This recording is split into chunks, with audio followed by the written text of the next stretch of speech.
నమస్తే, నేను Madhu. Andhra Pradesh deputy CM Pavan Kalyan garu ఢిల్లీకి వెళ్ళినట్టు తెలుస్తుంది. అక్కడ అమిత్ షాతో భేటీ అయినట్టు కూడా తెలుస్తుంది. అయితే వీరిద్దరి మధ్య జరిగినటువంటి ఈ మీటింగ్ వెనుకున్న రహస్యం ఏంటి, ఈ రోజు మనం తెలుసుకుందాం. ప్రస్తుతం మనతో పాటు ఉన్నారు సీనియర్ జర్నలిస్ట్ సిఎస్ రావు గారు. వారిని అడిగి మరిన్ని విషయాలను తెలుసుకుందాం. నమస్కారం sir. Sir, deputy CM Pavan Kalyan garu ఢిల్లీకి వెళ్ళినట్టు తెలుస్తుంది. అక్కడ అమిత్ షా గారితో భేటీ అయినట్టు కూడా తెలుస్తుంది. అయితే వీరిద్దరి మీటింగ్ వెనుక జరిగినటువంటి ఆ చర్చ ఏంటి సార్? ఆయన ఢిల్లీ వెళ్ళారు, అమిత్ షా గారిని కలిశారు. ఇది తెలియటం కదా, అఫీషియల్ న్యూసే. వాళ్ళిద్దరు కలిశారు. కలిసి రాష్ట్రంలో ఉన్నటువంటి పరిస్థితులు, అక్కడ ఉన్నటువంటి సిచ్యువేషన్ మీద ఖచ్చితంగా ఎక్స్ప్లెయిన్ చేస్తుంటారు. అలాగే పవన్ కళ్యాణ్ గారు కేంద్ర మంత్రులను కూడా కలిశారు. రాష్ట్రానికి సంబంధించినటువంటి కొన్ని ప్రాజెక్టులు కావాలి అని చెప్పి ఆయన అడిగారట. ఇదంతా అఫీషియల్గా మనకు తెలుస్తున్నటువంటి న్యూస్, అఫీషియల్గా ఇచ్చినటువంటి న్యూస్, అన్ని పేపర్లో కూడా వచ్చింది. అయితే కేవలం రాష్ట్రానికి సంబంధించిన ప్రాజెక్టుల గురించి పవన్ కళ్యాణ్ గారు వెళ్ళారా అని అంటే ఆయన వెళ్ళాల్సిన అవసరం లేదు. చంద్రబాబు గారు వెళ్తారు ప్రాజెక్టుల గురించి కావాలంటే, లేదంటే ప్రాజెక్టులకు సంబంధించినటువంటి డీటెయిల్స్ తీసుకుని అధికారులు వెళ్తారు, తెచ్చుకుంటారు. డిప్యూటీ సీఎం వెళ్ళి ప్రత్యేకంగా రాష్ట్రానికి సంబంధించిన ప్రయోజనాల గురించి మాట్లాడాల్సినంత ఇష్యూస్ అయితే ఏం లేవు. ఏదన్నా ఉంటే చంద్రబాబు గారు వెళ్తారు, లేదంటే లోకేష్ గారు వెళ్ళి మాట్లాడుతున్నారు. ప్రత్యేకంగా పవన్ కళ్యాణ్ గారు వెళ్ళారు. పవన్ కళ్యాణ్ గారు అమిత్ షా గారిని కలిశారు. పైగా పోనీ ఆయన అన్నట్టు ప్రాజెక్టుల గురించి లేదంటే ఫండ్స్ గురించి అడగాలంటే ఎవరిని అడగాలి? ప్రధానమంత్రి నరేంద్ర మోడీ గారితో భేటీ కావాలి. ఈయన భేటీ అయింది ఎవరితో భేటీ అయ్యారు? అమిత్ షా గారితో భేటీ అయ్యారు. అంటే రాజకీయపరమైనటువంటి నిర్ణయాలు ఎప్పుడు కూడా బీజేపీలో అమిత్ షా గారి దగ్గరే జరుగుతుంటాయి. విధానపరమైన నిర్ణయాలు ఏదైతే ఉన్నాయో అవి ప్రధానమంత్రి నరేంద్ర మోడీ గారి దగ్గర జరుగుతుంటాయి. దీన్ని బట్టి అమిత్ షా గారి దగ్గరికి పవన్ కళ్యాణ్ గారు ఎందుకు వెళ్ళారు? రాజకీయపరమైనటువంటి నిర్ణయాలు ఏదో చర్చించడానికి వెళ్ళి ఉంటారు, అంతే కదా. వెరీ సింపుల్, అంతవరకు క్లారిటీ. మరి ఏం రాజకీయపరమైనటువంటి అంశాలు చర్చించుంటారు పవన్ కళ్యాణ్ గారు అని అంటే, రాష్ట్రంలో ఇప్పుడు రాజ్యసభకు సంబంధించినటువంటి రాజ్యసభ ఎంపిక జరగబోతుంది రాబోయేటువంటి నెలలో. సో 4 రాజ్యసభ సీట్లు ఖాళీ అవుతున్నాయి. ఈ 4 రాజ్యసభ సీట్లకి ఎవరెవరిని ఎంపిక చేయాలి అనే దాని మీద కసరత్తు జరుగుతుంది, ముందు నుంచి జరుగుతుంది. జనరల్గా మనకి రాజ్యసభ ఖాళీ అవుతుంది అనగానే 2 నెలల ముందు నుంచే రకరకాలుగా ఈక్వేషన్స్ ఫిక్స్ చేసుకుంటారు, ఇవన్నీ జరుగుతాయి. అయితే ఇప్పుడు ఏంటంటే ఖాళీ అవుతున్నటువంటి 4లో 2 బీజేపీ కావాలని చెప్పి అడుగుతుంది అనేది ఒకటి. ఆ మిగతా 2ని ఎవరు తీసుకోవాలి? చెరొకటి తీసుకోవాలా? తెలుగుదేశం పార్టీ, అలాగే జనసేన, లేదంటే 2 తెలుగుదేశం పార్టీగా? జనసేన అన్యాయం అయిపోతుంది. సో కాబట్టి ఇదంతా నిర్ణయం ఎక్కడ జరుగుతుంది? ఢిల్లీలో అమిత్ షా గారి దగ్గర జరుగుతుంది జనరల్ గా. ఇది ఈ సీట్ల షేరింగ్ అనేది. ఇప్పుడు ఖాళీ అవుతుంది అయోధ్య రామిరెడ్డి గారు, రాజ్యసభ మెంబరు, ఆయన టెన్యూర్ అయిపోతుంది. అలాగే పిల్లి సుభాష్ చంద్రబోస్ గారు, ఆయన టెన్యూర్ అయిపోతుంది, అది ఖాళీ అవుతుంది. అలాగే పరిమళ నత్వాని, ఆయన ఖాళీ అవుతుంది. ఇంకొకరు సానా సతీష్, ఈ 4 ఖాళీ అవుతున్నాయి. సో కాబట్టి సానా సతీష్ ఈ మధ్యనే యాక్చువల్గా ఈ 4లో ప్రభుత్వం మారిన తర్వాత, కూటమి ప్రభుత్వం అధికారంలోకి వచ్చిన తర్వాత 4 రాజ్యసభ సభ్యులు వైఎస్ఆర్ కాంగ్రెస్ పార్టీకి రాజీనామా చేసేసారు. రాజీనామా చేసిన క్రమంలో 4 ఖాళీలు అయింది.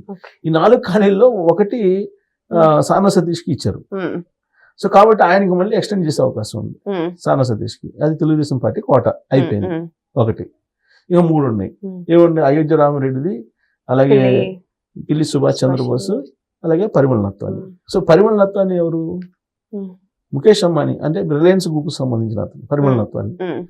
ఆయన మళ్ళీ ఎక్స్టెండ్ కావాలనుకున్నారు అనుకోండి, రిలయన్స్ వాళ్ళు పరిమళ నత్వానికి మళ్ళీ రాజ్యసభ ఎక్స్టెండ్ చేయాలనుకున్నారు అనుకోండి, ఖచ్చితంగా ఎక్స్టెండ్ చేస్తారు. ఎవరి కోటాలో ఎక్స్టెండ్ చేస్తారు? బీజేపీ వాళ్ళ కోటాలో ఎక్స్టెండ్ చేసుకునే అవకాశం ఉంది. బీజేపీకి టీడీపీకి ఒకటి. బీజేపీ అంటే ఆయన కావాలని, రిలయన్స్ వాళ్ళు కావాలనుకుంటే ఖచ్చితంగా ఇస్తారు కదా. కాబట్టి దాన్ని బీజేపీ కోటాలో పరిమళ నత్వానికి ఇచ్చే అవకాశం ఉంది. ఇంకా 2 ఉన్నాయి.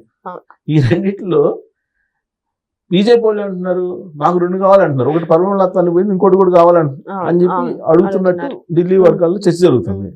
మరి బీజేపీకి పోతే మిగతా ఒకటి ఉంది కదా, 1లో జనసేనగా తెలుగుదేశం పార్టీగా? జనరల్గా తెలుగుదేశం పార్టీ తీసుకుంటారు కదా, ఎందుకంటే ఎంపీలు ఎక్కువ ఉన్నారు. సో తెలుగుదేశం పార్టీ తీసుకుంటారు. తెలుగుదేశం పార్టీ వాళ్ళు తీసుకుంటే ఎవరికి ఇవ్వాలి అనేది ఒకటి. ఇంకోటి ఏంటంటే జనసేన పార్టీకి సంబంధించి ఆల్రెడీ లింగంనేని రమేష్ గారికి ఆల్రెడీ ఆయన కమిట్ అయి ఉన్నారు. ఎవరు? పవన్ కళ్యాణ్ గారు అనేది జనసేనలో బాగా చర్చ జరుగుతుంది. కాబట్టి ఆయనకి ఇప్పించాలి, లింగంనేనికి ఇప్పించాలి అనేది ఒకటి. అది రిక్వెస్ట్ చేయడానికి జనసేన తరపు నుంచి మాకు ఒకటి ఇవ్వండి, తెలుగుదేశం వారు 2 తీసుకోండి, మీరు ఒక దాని సర్ది పెట్టుకోండి అనేటువంటిది రిక్వెస్ట్ చేయడానికి వీళ్ళు ఉంటారు అనేది ఒకటి. ఇది పొలిటికల్ గా ఇదే జరుగుతుంది. ఇప్పుడు ఎంపిక అనేది అది చాలా టఫ్. ఎందుకంటే ఉండేది 4 రాజ్యసభలు ఖాళీ అయినాయి. ఈ 4 రాజ్యసభల్లో ఉండేది కూటమి 3 పార్టీలు ఉన్నాయి. 3 బలమైనటువంటి పార్టీ తెలుగుదేశం పార్టీ. తెలుగుదేశం పార్టీకి మరి అసలు 3 పోవాలి కదా, ఆడ బీజేపీకి ఏం బలం లేదు. సో కాబట్టి కానీ 2 మాకు ఇచ్చేసేయండి అన్నట్టుగా బీజేపీ వాళ్ళు చెప్పారనేది. దీనికి సంబంధించి పవన్ కళ్యాణ్ గారు మాట్లాడుకోవడానికి అంటే జనసేనకు ఒకటి ఇస్తే మీరు ఒకటి దానితో సర్దిపెట్టుకోండి అని చెప్పి బీజేపీకి రిక్వెస్ట్ చేయడానికి వెళ్ళారు అనేది ఒకటి వినిపిస్తుంది. సార్ ఆల్రెడీ ఇక్కడ 4 సీట్లు ఉన్నాయి. ఒకవేళ ఇద్దరు కొనసాగితే కొనసాగచ్చు మేబీ. మరి ఒకవేళ వాళ్ళు కూడా వద్దు అనుకుంటే మరి ఎవరున్నారు సార్ ఆశావాహుల్లో 4 సీట్లకి? ఇప్పుడు ఆల్రెడీ 2 అయితే కన్ఫర్మ్ అవుతాయి. ఒకటి సానా సతీష్ తెలుగుదేశం పార్టీ తరఫున కన్ఫర్మ్ అవుతుంది, కంటిన్యూ అవుతారు. కాబట్టి టెన్యూర్ మనకు తక్కువ టెన్యూరే కాబట్టి మళ్ళీ కంటిన్యూ అయ్యే అవకాశం ఉంది. అలాగే పరిమళ నత్వానికి బీజేపీ వాళ్ళు ఎక్స్టెండ్ చేసే అవకాశాలు లేకపోలేదు. ఇంకా 2 ఉన్నాయి. ఇప్పుడు ఈ రెండిట్లో వాళ్ళిద్దరినేమి వాళ్ళు వైఎస్ఆర్ కాంగ్రెస్ పార్టీ ఎవరు అయోధ్య రామిరెడ్డి అను పిల్లి సుభాష్ చంద్రబోస్. కాబట్టి వీళ్ళిద్దరు ప్లేస్ లో ఇద్దరిని సెలెక్ట్ చేస్తారు. ఈ ఇద్దరులో ఒకవేళ సెలెక్ట్ చేస్తే లింగంనేని సెలెక్ట్ చేయాలి అనేది జనసేన కోటాలో లింగంనేని పెట్టుకోవాలని. సో కాబట్టి ఇంకొకటి ఉంటుంది. ఈ ఒకటి బీజేపీగా తెలుగుదేశం పార్టీగా ఇది కదా ఇష్యూ. సో తెలుగుదేశం పార్టీకి ఇచ్చారనుకోండి, తెలుగుదేశం పార్టీకి ఇస్తే అనేక మంది ఉన్నారు పోటీలో. గల్లా జయదేవ్ ఉన్నారు. ఎందుకంటే Galla Jayadev already last time Jaganmohan Reddy garu పెట్టిన ఇబ్బందుల కారణంగా రాజకీయాల నుంచి నేను 5 వెళ్ళిపోతున్నానని చెప్పారు. చెప్పినటువంటి క్రమంలో ఆయన ప్లేస్ లో పెమ్మసాని చంద్రశేఖర్ గారు వచ్చి పోటీ చేశారు గుంటూరులో. ఆయన ఎంపీగా గెలిచి మినిస్టర్ అయ్యారు. ఇప్పుడు ఆయన రాజకీయంగా నేను నష్టపోయాను అనేటువంటి భావనలో ఉండి ఈ మధ్య కాలంలో తెలుగుదేశం పార్టీలో మళ్ళీ టచ్ లో ఉన్నారని చెప్పి తెలుస్తుంది. ఇన్ కేసు ఆయన్ని పరిగణలో తీసుకుంటే కనుక ఆయన పేరు పరిశీలించేటువంటి అవకాశం ఉంది. లేదంటే ఆల్రెడీ ఇప్పుడు ఇక్కడ తెలుగుదేశం పార్టీకి సంబంధించినటువంటి వాళ్ళు చాలా మంది ఉన్నారు ఆస్పిరెంట్స్. ఇప్పుడు టీడీ జనార్దన్ గారు ఉన్నారు. ఆయన ఎప్పటి నుంచో తెలుగుదేశం పార్టీ ఆఫీస్ కార్యదర్శిగా చేసి ఇవాళ ఎన్టీఆర్ లిటరసీకి సంబంధించినటువంటి కార్యక్రమాలు చేస్తున్నారు. తెలుగుదేశం పార్టీలో ఫస్ట్ నుంచి ఉన్నారు ఆయన. అనేక ఆటుపోట్లు ఎన్ని వచ్చినప్పటికీ కూడా ఆయన పార్టీలోనే ఉంటూ పార్టీని సమన్వయం చేసుకుంటూ రకరకాల ఇబ్బందులు ఉన్నప్పటికీ కూడా అక్కడే ఉండి పార్టీకే కట్టుబడి ఉన్నారు. ఎమ్మెల్సీగా చేశారు, ఇప్పుడు అయిపోయింది. ఇప్పుడు రాజ్యసభ కోసం ఆయన ప్రయత్నం చేస్తున్నారు. సో అలాగే యనమల రామకృష్ణ గారు ఉన్నారు. యనమల రామకృష్ణ గారు ఆల్రెడీ నాకు గవర్నరా లేకపోతే రాజ్యసభ అని చెప్పి ఆయన అంటున్నారు. సో ఇలా అనేక మంది సీనియర్స్ ఆస్పిరెంట్స్ ఉన్నారు తెలుగుదేశం పార్టీలో, బోలెంత మంది ఉన్నారు ఆస్పిరెంట్స్. సో వీళ్ళెవరు కాకుండా ఏమైనా ఇండస్ట్రియలిస్టులకు ఎవరైనా ఇస్తారా? ఇప్పుడు చెప్పలేము. అది కూడా ఇప్పుడు ఎన్ఆర్ఐ కోటాలో ఎవరికైనా ఇచ్చే ఆలోచన ఏమైనా ఇప్పుడు ఇవన్నీ కాదు నేనే తీసుకుంటున్నానని చెప్పి బీజేపీ వాళ్ళు చెప్పారు అనుకోండి. బీజేపీ వాళ్ళు వాళ్ళ ఈక్వేషన్ డిఫరెంట్ గా ఉంటుంది. వాళ్ళు ఏదో వేరే రాష్ట్రం వాళ్ళకి ఇస్తారు. ఇప్పుడు కేంద్ర మంత్రి ఇప్పుడు క్యాబినెట్ షఫ్లింగ్ జరుగుతుంది. క్యాబినెట్ షఫ్లింగ్ జరిగినప్పుడు క్యాబినెట్ లో కనుక ఎవరినన్నా తీసుకోవాలనుకున్నారు అనుకోండి కొత్త వాళ్ళని క్యాబినెట్ లో, వాళ్ళకి రాజ్యసభ ఇచ్చే అవకాశం ఉంది. కాబట్టి వాళ్ళది మనం ఎక్స్పెక్ట్ చేయలేం. ఎందుకంటే వేరే రాష్ట్రాల వాళ్ళకి కూడా ఇస్తారు, ఆంధ్రప్రదేశ్ వాళ్ళకి ఇవ్వాలని లేదు. సో కాబట్టి యాక్చువల్ గా తెలుగుదేశం పార్టీ తీసుకుంటుంది. తెలుగుదేశం పార్టీ 2 రాజ్యసభ అయితే తీసుకుంటుంది. ఎందుకంటే మేజర్ పార్టీ కదా. తెలుగుదేశం పార్టీ కూటమి అక్కడ ఉండేది, ఎన్డీఏ కూటమి కాదు, తెలుగుదేశం పార్టీ కూటమి ఉంది ఆంధ్రప్రదేశ్ లో. కాబట్టి అది తెలుగుదేశం పార్టీ తీసుకుంటే కనుక కాంపిటీషన్ ఎక్కువ ఉంది. లేదు చంద్రబాబు గారిని రిక్వెస్ట్ చేశారు అనుకోండి అమిత్ షా గారు, ఒకవేళ ఇచ్చిన ఆశ్చర్యపోతుంది. రాష్ట్ర ప్రజలు నీకు ఇది తీసుకో, రాష్ట్రానికి ఏం కావాలో చెప్పి ఇచ్చేస్తానంటే చంద్రబాబు గారు ఇచ్చేస్తారు.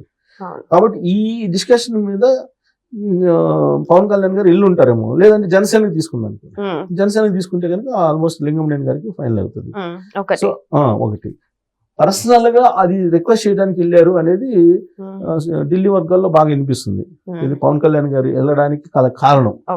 ఇంకో కొంచెం ఆ పార్టీ గురించి లేదా పవన్ కళ్యాణ్ గారి గురించి కొద్దిగా ఎక్కువగా పొలిటికల్ ఇన్స్టిలేషన్ చేసే వాళ్ళు ఏమంటారంటే కేంద్ర మంత్రి పదవి కోసం ఆల్రెడీ తీసుకోవాలనేటువంటి ప్రయత్నాలు ఏదో జరుగుతుంది.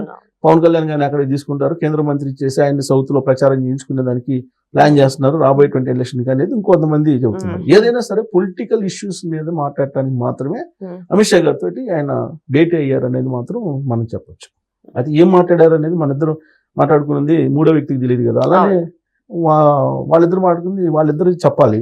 అవును. కాబట్టి ఇవన్నీ కూడా మనకు ఉన్నటువంటి సోర్స్ ప్రకారం తెలుస్తున్నటువంటి ఇన్ఫర్మేషన్ మాత్రం.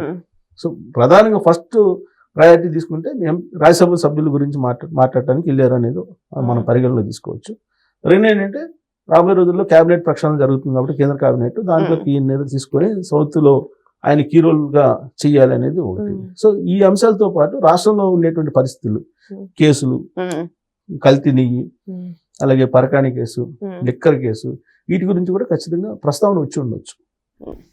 సో ఏదేమైనా సరే అమిత్ షా ఇంకా పవన్ కళ్యాణ్ భేటీ వెనుక రకరకాల చర్చలు అయితే కొనసాగుతున్నాయి. మరి ఏంటనేది కూడా మనం వాళ్ళు అఫీషియల్ గా చెప్పే వరకు వెయిట్ చేసి చూడాల్సిందే.